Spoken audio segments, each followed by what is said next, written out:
All right. There's a longer quote here from the IWW, but maybe in time interest, I'll kind of skip past it. But um, the IWW has kind of a longer quote that kind of expands on what Debs was saying, which Debs was one of the members of.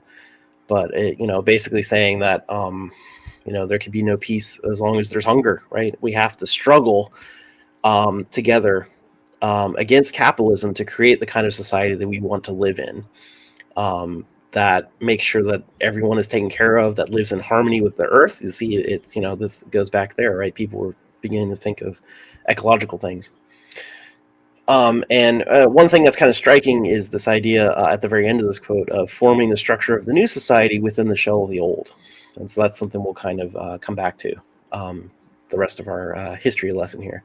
Yeah, and I think it's important, Garrett mentioned kind of offhand that they're talking about the same things we're talking about now. And that's really, important to understand, especially understanding socialism and Marxism, as a process, which we'll get into later, and not as a moment in history or a finite thing. And it makes me think of, I was heavily involved in the Occupy movement.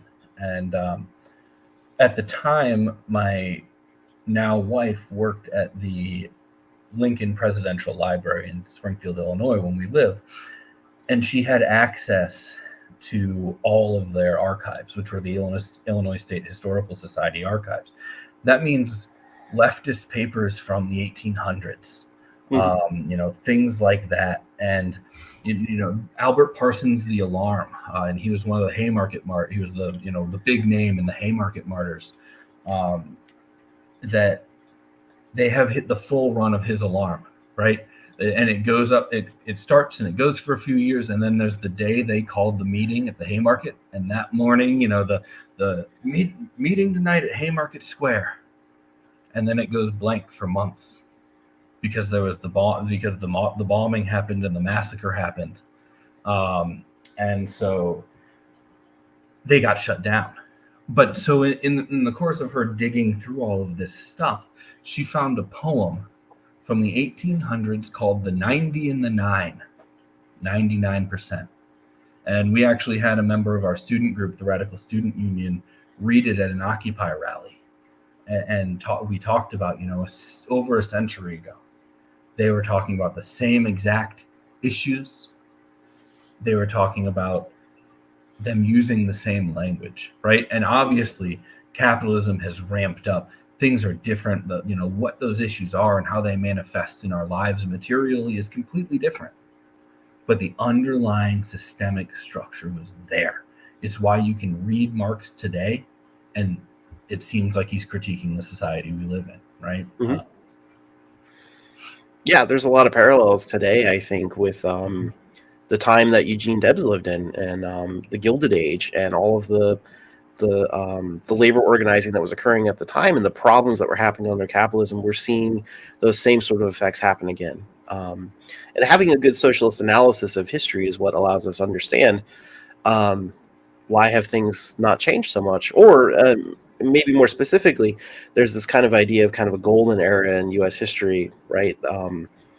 Right after World War II, where everything was just like amazing. We had the New Deal, and the middle class was growing, and everyone was rich and prosperous and all. And it obviously something was wrong with that, because that condition, if it existed, and there's a lot that goes into that, but clearly that condition has not lasted to today, if nothing else, right? Because none of us are experiencing what they talk about.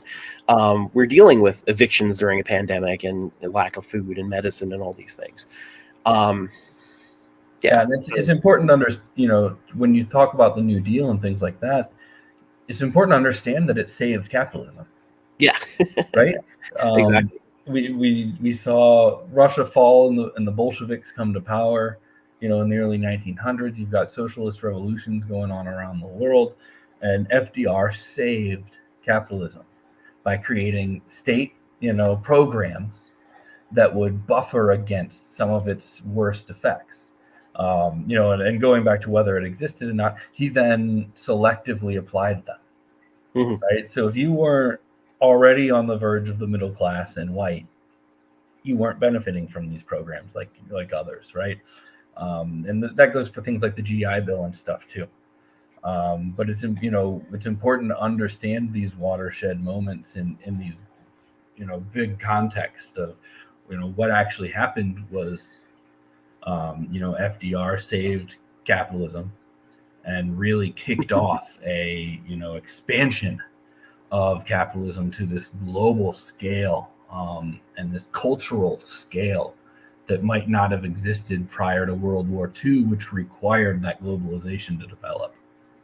Yeah, World War II was really, really important in terms of how and why capitalism was able to just go nuts right after, right? right. How all of a sudden America is just completely dominant globally within a few decades economically and militarily and all of it. World War II and the kind of the demands that global war put on how we produce things set it up perfectly for where we are now. Yeah, exactly. So I may have jumped ahead a little bit there because some more history coming up, but it's hard. This whole time I'm like, oh, and here's where we can talk about Gramsci, and here's where we can talk about De Boer. I know there's always so much. So trying to condense an introduction, and then when we do it again in future, we can talk more details. But I managed to talk about culture without bringing up Adorno and Horkheimer. So, oh gee. So anyway, yeah, I guess the last thing I want to mention before we move on real quick here is again, notice in this statement that it's talking about the workers having democracy, having their needs met, living in harmony with the earth, and these are all systemic changes again. Notice that they're not calling for, I want the president to resign or something like that, right? It's not focused on individuals. It's focused on changing the entire system.